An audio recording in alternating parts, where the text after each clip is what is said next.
Variole du singe pour les nuls, par le Dr No. Sache que la variole dite du singe, monkeypox en anglais, est une infection proche du virus de la variole humaine. Elle est détectée la première fois dans les années 1950 au Danemark chez les singes en captivité.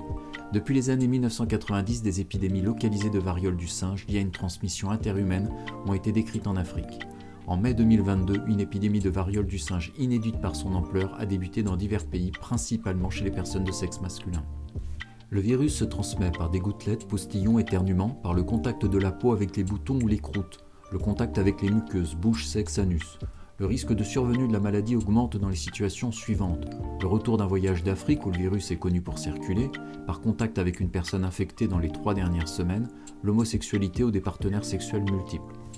L'incubation de l'infection varie de 5 à 21 jours. Avant le 7e jour de l'éruption cutanée, des symptômes grippaux apparaissent chez 50% des patients infectés avec de la fièvre, des maux de tête, des douleurs musculaires, de la fatigue, des ganglions enflés et douloureux sous la mâchoire, au niveau du cou ou au pli de l'aine.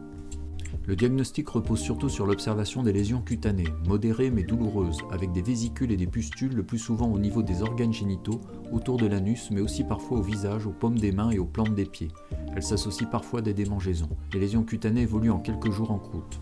Les manifestations cliniques disparaissent spontanément le plus souvent en 2 à 4 semaines. Le traitement des personnes infectées repose, surtout sur des mesures générales d'isolement jusqu'à disparition complète des lésions, soit 3 à 4 semaines, par la prise de paracétamol en cas de fièvre et douleur, par des mesures cutanées d'hygiène afin de limiter le risque de surinfection bactérienne. Les formes graves de variole du singe sont plus fréquentes chez les personnes immunodéprimées. On note alors des pneumonies, des encéphalites, des kératites, des surinfections bactériennes.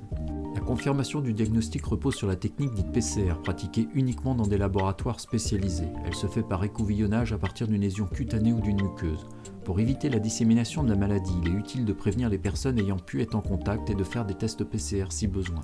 Pour les cas contacts, on peut proposer le vaccin Invanex en prévention. Cependant, les données sur le vaccin sont parcellaires. T'as aimé? Like et abonne-toi. T'as trouvé ça nul? Regarde les vidéos très sérieuses et documentées du Dr No, disponibles aussi sur YouTube.